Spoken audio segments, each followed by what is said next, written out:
भारत के प्राचीन इतिहास में मगध एक ऐसा राज्य रहा जिसने मौर्य, गुप्त और नंद वंशों जैसे महान साम्राज्यों को जन्म दिया।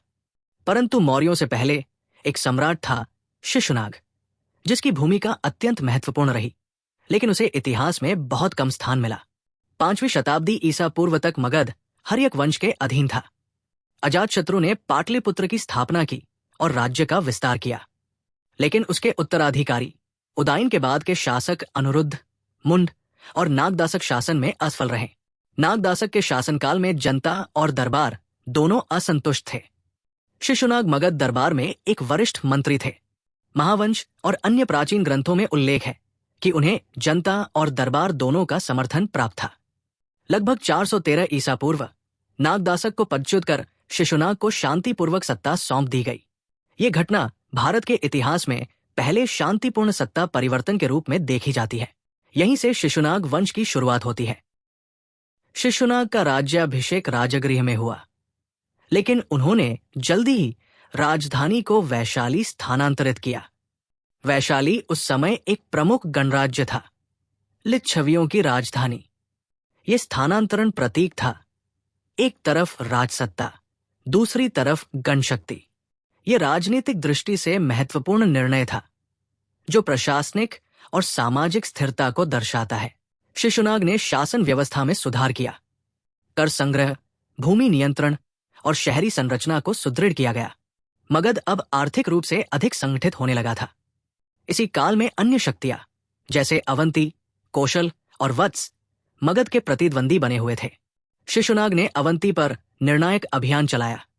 अवंती की राजधानी उज्जैनी व्यापार और रणनीति दोनों के लिहाज से महत्वपूर्ण थी। इस विजय के बाद मगध का दक्षिण पश्चिम भारत तक विस्तार हुआ। अब मगध उत्तर भारत की एक सर्वशक्तिशाली सत्ता बन चुका था। विजय के बाद शिशुनाग ने प्रशासनिक ढांचे को सुदृढ़ किया। कृषि, राजस्व व्यवस्था और न्यायिक प्रणाली में स्थायित्व लाया गया।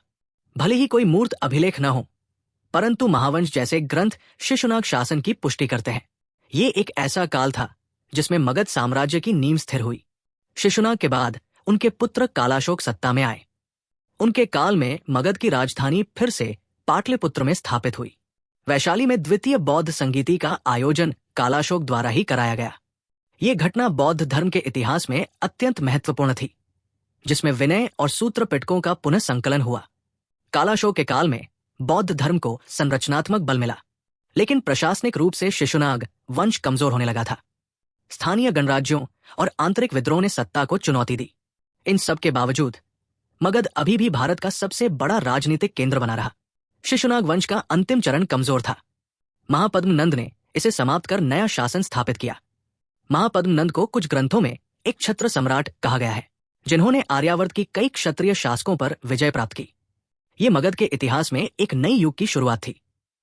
शिशुनाग का शासन स्थिरता और संगठित प्रशासन का प्रतीक था। न तो वो एक योद्धा राजा थे, न ही विस्तारवादी। फिर भी उन्होंने मगध को एक समृद्ध, केंद्रीकृत राज्य बनाया।